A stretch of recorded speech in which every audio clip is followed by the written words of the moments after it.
आपकी विज्ञान और आज हम आपकी विज्ञान और प्रौद्योगिकी 9वीं कक्षा का लेसन नंबर 16 स्टार्ट करेंगे, जिसमें जो है आनुवांशिकता और परिवर्तन। इस पाठ के अंतर्गत आज हम पढ़ेंगे वंशागति, आनुवांशिकता, लक्षण और लक्षणों का प्रकटीकरण।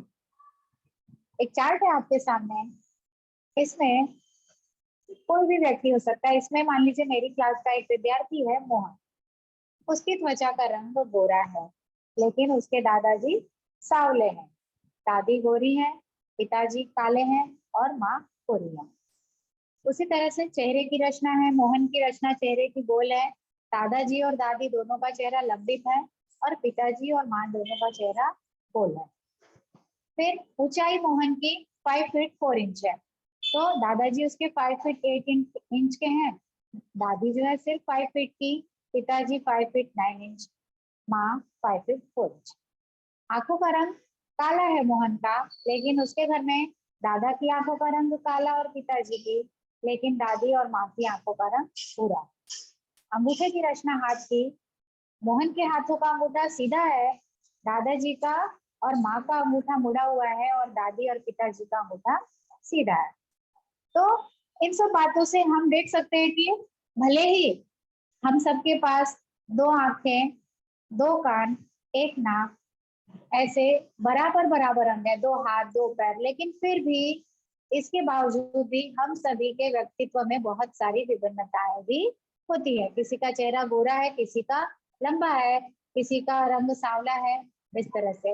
लेकिन इसके बावजूद भी आपने ध्यान दिया होगा कि घर में जब कोई छोटे बच्चे का जन्म होता है तो लोग अक्सर बोलते हैं ये माँ पे गया, ये पिताजी पे गया, ये दादा पर गया है। अर्थात कुछ जो शारीरिक लक्षण होते हैं वो हमारे माता पिता, दादा दादी या नाना नानी इस तरह से हमारी पिछली पीढ़ियों के ऊपर गए होते हैं, अर्थात मिलते जुलते हैं। उसी तरह से ये तो हमने शारीरिक रचना की बात की, इसी तरह से हमारे मानसिक लक्षण मतलब बुद्धिमत्ता, स्वभाव, ये सब भी हमें काफी हद तक अपने माता पिता या उनके माता पिता से मिलते हैं। तो अब जो वंशागति है वो क्या है? सजीवों के गुणधर्म एक पीढ़ी से दूसरी पीढ़ी तक संक्रमित होते हैं, अर्थात एक पीढ़ी से दूसरी पीढ़ी में जाते हैं, और इसे ही हम कहते हैं वंशागति या इनहेरिटेंस। और आनुवंशिक विज्ञान क्या है? विशेष रूप से वंशागति का अध्ययन। और वंशागति जो है वो किस आधार पर होती है? जनुक या जीन्स के आधार पर होती है। तो इन सभी बातों का अध्ययन करने की जीव विज्ञान की शाखा है, जिसे कि हम कहते हैं आनुवंशिक विज्ञान या फिर जेनेटिक्स। पुनरुत्पादन प्रक्रिया, पुनरुत्पादन मतलब अपने जैसे नए संतति को जन्म देना। प्रत्येक धरती का प्रत्येक सजीव अपने जैसे नए सजीव को जन्म देता है। अब ये जो संतति है कि अपने माता पिता से मिलती जुलती होती है, लेकिन बहुत छोटे छोटे विभिन्नताएं भी उनमें पाई जाती है। अलैंगिक पुनरुत्पादन प्रक्रिया, इसमें इससे निर्मित जीव जो होते हैं ये काफी हद तक अपने जनक से मिलते जुलते होते हैं, लेकिन लैंगिक प्रजनन से जो अगली संतति आती है उसमें थोड़ा अधिक अंतर होता है। अब अगर आप चेहरे की बात करो तो हमारे बहुत सारे ऐसे लक्षण हैं जो आप ध्यान दोगे कि काफी अलग होते हैं। जैसे किसी का जो चिन्ह है और ठुड्डी जिसको बोलते हैं वहां पर कट होता है। फिर किसी का कान जो है वो बिल्कुल त्वचा से चिपका हुआ होता है, तो किसी का कान जो है वो थोड़ा सा गोल रूप में लटका हुआ होता है। इसी तरह से सर पे जो बालों का शेप है, किसी किसी के सर के बालों का शेप जो होता है वो आगे से वी के आकार का होता है। तो इस आधार पर हम कह सकते हैं कि हम सब दिखने में भले ही एक जैसे होते हैं, पर हमारे अंदर काफी लक्षण जो होते हैं एक दूसरे से अलग अलग होते हैं। अब आता है आनुवांशिकता। आनुवांशिकता क्या है? माता पिता का शारीरिक एवं मानसिक लक्षण संतान में संक्रमित होने की प्रक्रिया को आनुवांशिकता कहते हैं। और जीव विज्ञान में आनुवांशिकता का अध्ययन जेनेटिक्स या आनुवांशिक विज्ञान के अंतर्गत किया जाता है। और ये आनुवंशिकता ही है कि बिल्ली के बच्चे बिल्ली के समान, कबूतर के बच्चे कबूतर के समान, तो मानव के बच्चे मानव के समान ही उत्पन्न होते हैं। अब हम देखेंगे कि ये आनुवंशिक लक्षण जो है ये किस तरह से एक पीढ़ी से दूसरी पीढ़ी में जाते हैं। आनुवंशिकी की व्यवस्था कैसी है, कैसे काम करती है। इसके लिए आपको कोशिकाओं की रचना की जानकारी होना आवश्यक है। आप सभी लोगों ने कोशिका की रचना की विस्तृत रूप से अध्ययन किया है। इसमें आपको याद होगा प्रत्येक कोशिका में सबसे महत्वपूर्ण जो उसका हिस्सा होता है वो होता है केंद्रक, और केंद्रक में होते हैं गुणसूत्र, और ये गुणसूत्र बने होते हैं डीएनए के। तो कोशिकाओं में जो भी जानकारी है वो डीएनए में ही संचित होती है, और डीएनए जो होता है उसके छोटे छोटे कई हिस्से होते हैं, जो कि एक हिस्सा कोई एक प्रोटीन का निर्माण करता है, दूसरा हिस्सा दूसरे प्रोटीन का निर्माण करता है। तो अगर डीएनए के जिस हिस्से में एक प्रोटीन की संपूर्ण जानकारी संग्रहित होती है उस खंड को हम उस प्रोटीन का जनुक या जीन कहते हैं। इसके लिए जैसे हम एक उदाहरण लेते हैं कि वनस्पति की लंबाई, कोई कोई वनस्पतियां जो होती है वो काफी लंबी होती है, तो उनमें जो है वृद्धि संप्रेरक जो होते हैं, वृद्धि संप्रेरक, ग्रोथ हार्मोन इंग्लिश में कहते हैं, यानी वृद्धि को उत्प्रेरित करने वाले संप्रेरक।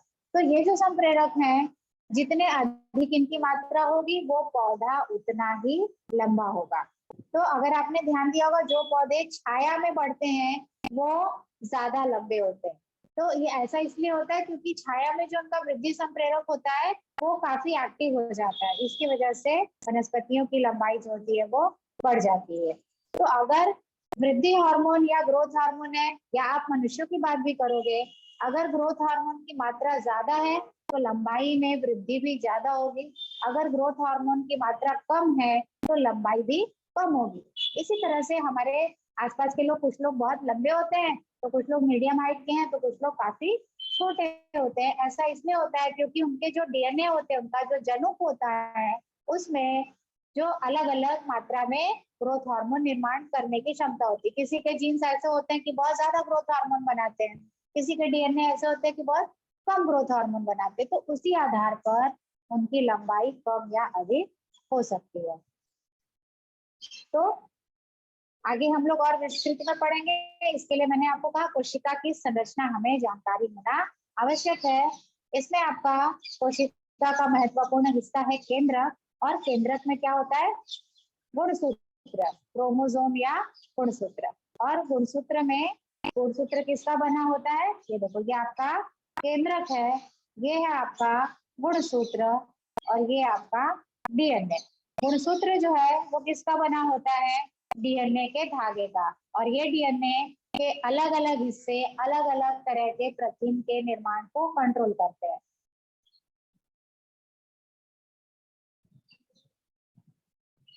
अब हम देखेंगे कि डीएनए से आखिर प्रोटीन का निर्माण किस तरह से होता है।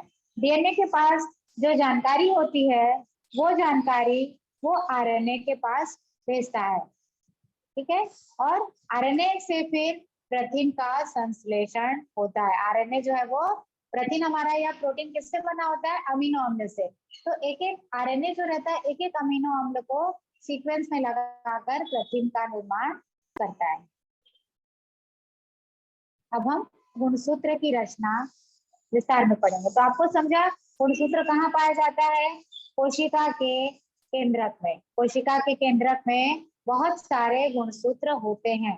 प्रत्येक सजीव में इन गुणसूत्रों की संख्या निश्चित होती है। जैसे हम मनुष्यों की बात करें तो उनके हमारे शरीर की कोशिकाओं में कुल 46 या 23 जोड़े गुणसूत्र पाए जाते हैं, और ये गुणसूत्र जो होते हैं वो किसके बने हैं, डीएनए के धागे के।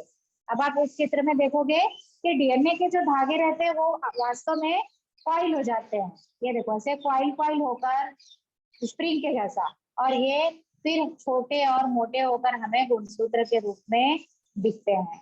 ये गुणसूत्र जो रहते हैं, जब कोशिका में विभाजन होता है, अर्थात कोशिका जो है एक कोशिका से दो कोशिकाओं का जन्म होता है, उस समय ये गुणसूत्र हमें स्पष्ट रूप से दिखाई देते हैं, क्योंकि उस अवस्था में गुणसूत्र जो होते हैं वो सिकुड़ कर छोटे और मोटे हो जाते हैं, तो उनको देखना आसान होता है।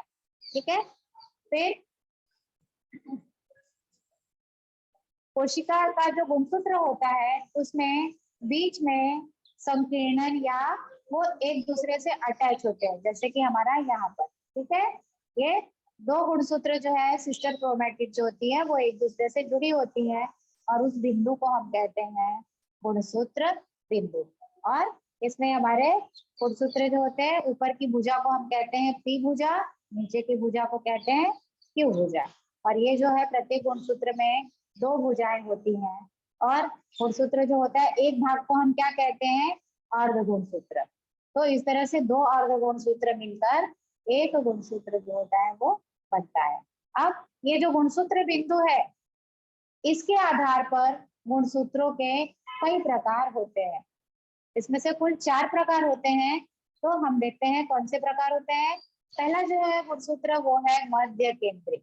मध्य केंद्री गुणसूत्र में गुणसूत्र बिंदु जो है वो ठीक बीच में होता है, और इस तरह से जो गुणसूत्र जो होते हैं वो अक्षर V की तरह दिखते हैं, और दोनों ही गुणसूत्र जो है वो इनकी लंबाई जो है दोनों तरफ की समान होती है। अगला जो गुणसूत्र है का प्रकार है वो है उपमध्य केंद्री, अर्थात जो गुणसूत्र बिंदु है वो ठीक बीच में नहीं होता, बस थोड़ा सा इस तरफ या उस तरफ होता है। तो इस तरह से जो हमारे अर्ध गुणसूत्र होते हैं वो अंग्रेजी के अक्षर L के जैसे दिखते हैं। इसमें एक अर्ध गुणसूत्र जो है वो दूसरे अर्ध गुणसूत्र से थोड़ा सा बड़ा होता है। अगला जो हमारा प्रकार है वो है अग्र केंद्री, अर्थात अब ये जो गुणसूत्र है वो बिल्कुल किनारे पर नहीं होता, पर किनारे के काफी नजदीक होता है। इसके लिए यह गुणसूत्र जो है अंग्रेजी के अक्षर J जैसा दिखता है। इसमें एक गुणसूत्र बहुत बड़ा तो दूसरा गुणसूत्र बहुत छोटा होता है। और लास्ट में है हमारा प्रकार अंत्य केंद्री या टीलोसेंट्रिक। इसमें गुणसूत्र बिंदु जो है गुणसूत्र के एक सिरे पर होता है, अर्थात जो गुणसूत्र होता है वो एक ही हिस्सा होता है, बस उसका गुणसूत्र बिंदु क्या होता है, एक किनारे पर होता है, और ये हमें देखने में अंग्रेजी के अक्षर I जैसा दिखता है।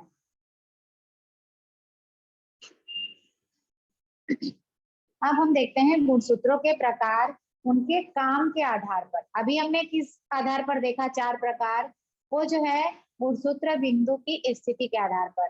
लेकिन गुणसूत्रों का जो समान आकार और समान रचना वाली गुणसूत्र रहेंगे तो ऐसी जोड़ी को हम कहते हैं समजात गुणसूत्र। और अगर गुणसूत्रों की रचना समान और आकार समान नहीं है तो ऐसे गुणसूत्र को हम कहते हैं विषम जात गुणसूत्र।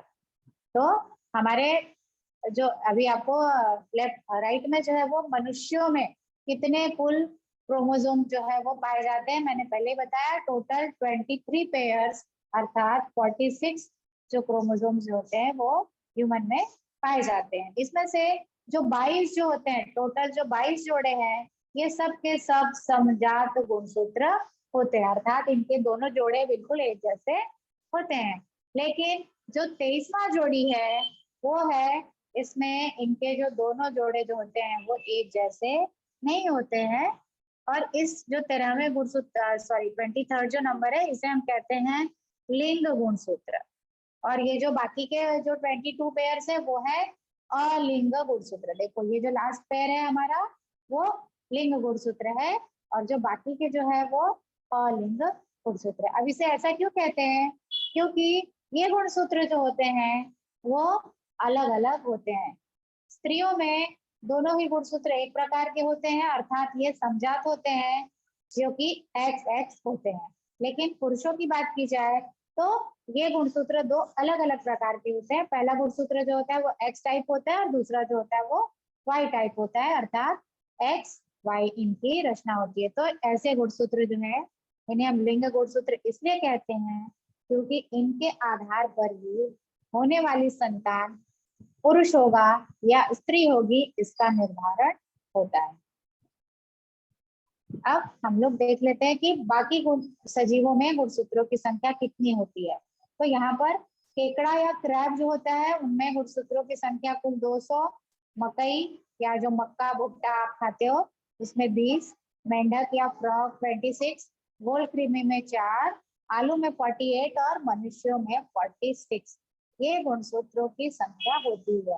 और ये गुणसूत्रों की संख्या कभी भी बदलती नहीं है, इनके गुणसूत्रों की संख्या हमेशा निश्चित होती है। अर्थात अगर किसी में 46 गुणसूत्र पाए जाते हैं मतलब कि वो एक मनुष्य की ही अगर किसी कोशिका में हमने डिस्कवर किया कि इसमें टोटल 46 गुणसूत्र है तो हम बड़े ही आराम से कह सकते हैं कि ये किसी मनुष्य की कोशिका है।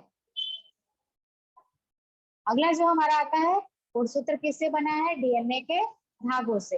तो डीएनए के धागे से जो होते हैं गुणसूत्र प्रमुख रूप से बने होते हैं और इनकी जो खोज है वो जैव रसायन वैज्ञानिक फ्रेडरिक फिशर थे। इन्होंने 1869 में श्वेत रक्त कणिकाओं का अर्थात हमारी जो रक्त में सफेद रंग की कोशिकाएं होती हैं उनका अध्ययन करते समय इन्होंने खोज किया।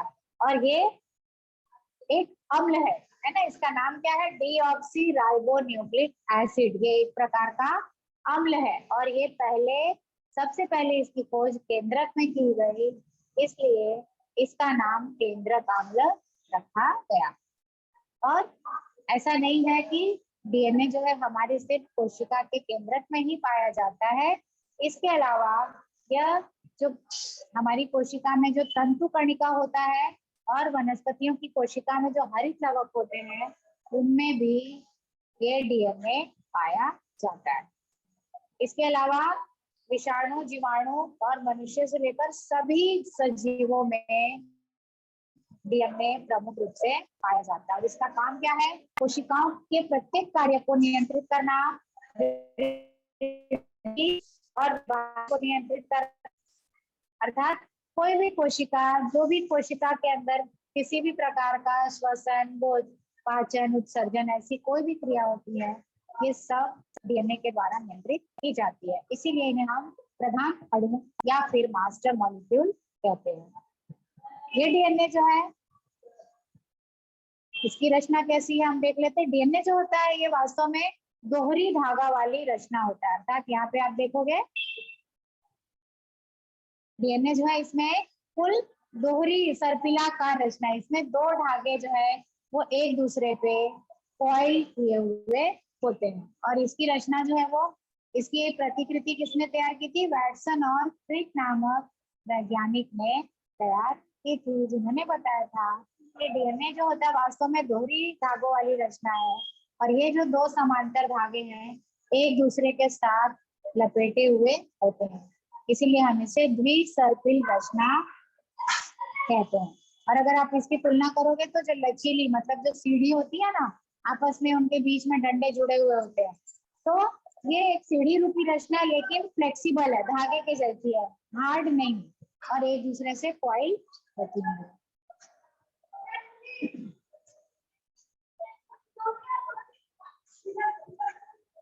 अब डीएनए किसका बना होता है, डीएनए जो होता है इसकी रचना में प्रमुख जो होता है वो न्यूक्लियोटाइड। डीएनए का प्रत्येक धागा न्यूक्लियोटाइड नामक छोटे छोटे अणुओं का बना हुआ होता है और ये जो न्यूक्लियोटाइड होते हैं वो 4 प्रकार के होते हैं, एडेनिन, ग्वानिन, साइटोसिन और थायमिन। इसमें से एडेनिन और ग्वानिन जो है इनको हम कहते हैं प्यूरिन्स और साइटोसिन और थायमिन को कहते हैं पिरिमिडिन्स। इसके अलावा न्यूक्लियोटाइड जो होता है उसमें ये जो हमने पहले पढ़ा कि ये न्यूक्लिक अम्ल जो है वो 4 है हमारे। फिर इसके बाद आपके आते हैं शर्करा और फॉस्फोटाइड। शर्करा जो होती है यहाँ पर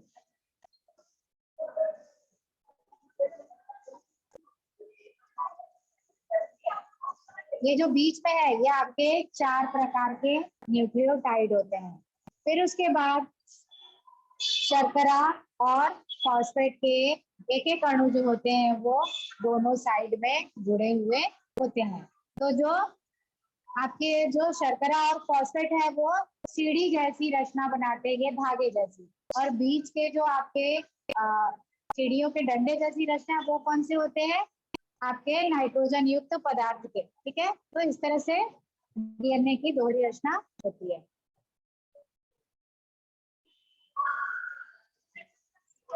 अब आता है जनुक या जीन्स। अब ये जीन्स का मतलब क्या, मैंने पहले ही बताया कि डीएनए के वो हिस्से जो किसी एक प्रकार के प्रतिम संश्लेषण का निर्माण करते हैं उन्हें हम कहते हैं जनुक या फिर जीन्स। तो इस तरह से हम देख सकते हैं कि हमारा जो जीन है वो कहाँ पाया जाता है, हमारे शरीर की हर कोशिका में केंद्रक होता है, केंद्रक में होता है गुणसूत्र, और गुणसूत्र जो है वो बना हुआ है डीएनए का, और डीएनए का एक एक हिस्सा एक एक गुणों का निर्धारण करता है जिसे कि हम कहते हैं जनुक या फिर जीन। अब ये जीन जो होते हैं इनकी न्यूक्लियोटाइड की रचना अलग अलग होती है, अर्थात जो आपके एडेनिन, साइटोसिन, थाइमिन, ग्वानिन, ये सारे जो प्यूरिन्स और पिरिमिडिन्स है, इनकी जो सीक्वेंस होता है वो अलग अलग होता है, और उसी आधार पर हमारे जो जनुक होते हैं वो अलग अलग होते हैं। इसीलिए, और हमें जो हमारे सारे जीन्स होते हैं वो किससे मिले हैं, आधे हमें अपने माता से मिलते हैं और आधे अपने पिता से, इसीलिए हमारे लक्षण जो है वो अपने माता पिता से काफी हद तक मिलते हैं। अगला आता है हमारा डीएनए फिंगरप्रिंटिंग। डीएनए फिंगरप्रिंटिंग जो है ये एक ऐसी तकनीक है जिसका उपयोग करके हम आपराधिक मामलों की गुत्थियां सुलझा सकते हैं, अर्थात घटना स्थल पर सपोज करो किसी का मर्डर हुआ है या, तो वहां पर आप देखते हो कि वैज्ञानिक लोग छोटे से छोटे कण की जांच करते हैं, तो वहां पर उन्हें कोई भी ऐसा चीज मिलता है जैसे रक्त, बाल, लार, वीर इत्यादि, तो उससे कोशिका के केंद्र से डीएनए की पहचान की जा सकती है। और डीएनए फिंगरप्रिंटिंग जो है वो विशिष्ट डीएनए क्रम का उपयोग करता है जिसे हम कहते हैं माइक्रो सैटेलाइट। अर्थात देखो डीएनए के जो होता है मोस्टली जो 98% जो होता है वो सभी मनुष्यों का एक समान होता है, लेकिन जो लास्ट के तो 2% होते हैं वो प्रत्येक मनुष्य के अलग अलग होते हैं, बिल्कुल ही अलग। जैसे हमारे फिंगरप्रिंट होते हैं ना, फिंगरप्रिंट जिनसे जो अंगूठे की छाप जो होती है, अब देखो बायोमेट्रिक में आप अपने अपनी वहां पर जाके अपना निशान देते हैं, अर्थात पृथ्वी पर पाए जाने वाले प्रत्येक मनुष्य का फिंगरप्रिंट अलग होता है। उसी तरह से पृथ्वी पर पाए जाने वाले प्रत्येक मनुष्य का डीएनए भी बिल्कुल अलग होता है, लेकिन इसके कुछ हिस्से हमारे, जैसे अगर हम अपनी बात करें तो हमारे डीएनए के कुछ हिस्से अपने माता से मिलते हैं, कुछ हिस्से अपने पिता से मिलते हैं। तो आपराधिक मामलों में अगर हमें कोई भी ऐसी जैविक चीजें मिलती हैं तो हम अपराधी के डीएनए से मैच करके पता लगा सकते हैं। दूसरा जो है डीएनए फिंगरप्रिंटिंग का उपयोग किया जाता है वो ज्यादातर, जैसे कि हमारे भारत में क्या है कि लोगों को लड़का संतान की चाहत अधिक होती है, तो कभी कभी जो है माता पिता जो हॉस्पिटल में है वो अस्पताल पे दोषारोपण करते हैं कि नहीं मैंने तो हमारे बच्चा ही बदल दिया। तो ऐसे मामलों में भी डीएनए फिंगरप्रिंटिंग की जांच करके हम पता लगा सकते हैं कि ये बच्चा हमारा है या नहीं। अगला जो है हमारा न्यूक्लिक अम्ल है दूसरा आरएनए। आरएनए जो है वो डीएनए के बाद कोशिका का दूसरा महत्वपूर्ण न्यूक्लिक अम्ल है। इसमें भी डीएनए के जैसे शर्करा, फॉस्फेट और न्यूक्लियोटाइड रहते हैं, लेकिन यहाँ पर जो शर्करा होती है वो कैसी है, राइबोज। देखो वहां पर डीएनए का नाम क्या है, डीऑक्सीराइबोज न्यूक्लिक एसिड, तो वहां पर जो शुगर है वो क्या है, डीऑक्सीराइबोज है। आरएनए में जो शर्करा या शुगर होती है वो होती है राइबोज। इसके अलावा ग्वानिन, साइटोसिन और एडेनिन, ये तीन जो है नाइट्रोजन युक्त पदार्थ होते हैं, लेकिन लास्ट का जो यूरेसिल है वो डीएनए से अलग होता है। डीएनए में थाइमिन पाया जाता है, यूरेसिल नहीं पाया जाता। आरएनए में यूरेसिल होता है थाइमिन के बदले, इस तरह से। और डीएनए जो आरएनए जो होता है ये इकहरी रचना होती है। जैसे हमने देखा कि डीएनए में जो है वो न्यूक्लियोटाइड के दोहरे धागे होते हैं, यहाँ पर सिंगल धागा होता है। अब आरएनए जो है इनकी कार्य प्रणाली के अनुसार 3 प्रकार के हो सकते हैं। डीएनए और आरएनए की रचना में यहाँ पर आप अंतर देख सकते हो। यहाँ पर जो है डीएनए के जो धागे होते हैं वो दोहरी सर्पिलाकार रचना है, लेकिन आरएनए जो है वो इकहरी रचना होती है। इसमें जो आरएनए में जो होता है वो यूरेसिल पाया जाता है और डीएनए में उसके बदले थायमिन पाया जाता है। बाकी के 3 जो होते हैं नाइट्रोजन युक्त पदार्थ वो सेम होते हैं, एडेनिन, ग्वानिन और साइटोसिन। अब काम देखते हैं। आरएनए क्या है, ये प्रथिन संश्लेषण का कार्य करते हैं। दूसरे आते हैं मैसेंजर आरएनए। मैसेंजर आरएनए अर्थात ये संदेश लाने ले जाने का काम करते हैं। और ये किसका संदेश लेके आते हैं? जो कोशिका के केंद्रक में स्थित डीएनए है उस पर जो भी प्रथिन के निर्मित संबंधी संदेश है वो कोशिका के बाहर, केंद्रक से बाहर राइबोसोम्स तक लेकर जाते हैं। तीसरा है हमारा ट्रांसफर आरएनए। ट्रांसफर आरएनए जो है वो एमआरएनए से जो संदेश है उसके अनुसार ये अमीनो अम्ल के अणुओं को राइबोसोम्स तक लेकर आते हैं। तो इस तरह से 3 प्रकार के आरएनए होते हैं।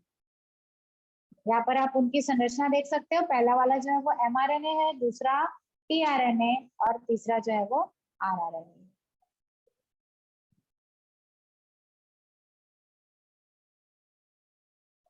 तो आज हमने क्या पढ़ा?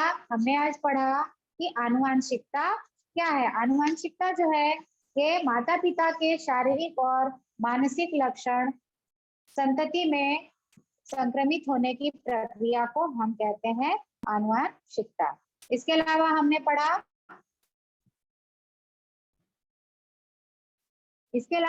पढ़ा कि गुणसूत्र क्या होते हैं। गुणसूत्र जो है केंद्रक के कोशिका के केंद्रक में पाए जाते हैं। ये डीएनए के बने होते हैं। फिर हमने पढ़ा जनुक के बारे में। जनुक क्या है? डीएनए का वह हिस्सा जो किसी एक गुण का निर्धारण करता है। इसके बाद हमने गुणसूत्रों के प्रकार पढ़े। आज कुल हमने गुणसूत्रों के 4 प्रकार पढ़े। किस आधार पर?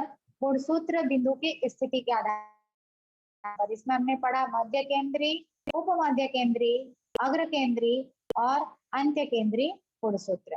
इसके अलावा हमने पढ़ा समजात और विषम जात गुणसूत्र। उसमें हमने लिंग गुणसूत्र के बारे में पढ़ा, जैसे कि जो एक्स और वाई क्रोमोसोम जो होते हैं वो 2 प्रकार होते हैं गुणसूत्रों के। अगर दोनों ही गुणसूत्र जो होते हैं अगर एक्स एक्स हुए तो होने वाली संतति लड़की, और एक गुणसूत्र एक्स और दूसरा वाई होगा तो होने वाली संतति लड़का। इसके अलावा हमने डीएनए की संरचना पढ़ी। डीएनए की संरचना जो है वो द्विसर्पिल रचना है। और हमने पढ़ा आरएनए के बारे में। आरएनए भी एक महत्वपूर्ण न्यूक्लिक अम्ल है। इसके कुल 3 प्रकार हैं, राइबोसोमल आरएनए, मैसेंजर आरएनए और ट्रांसफर आरएनए। आशा करती हूँ आपको समझ में आया होगा। किसी को कोई डाउट है तो पूछ लीजिए।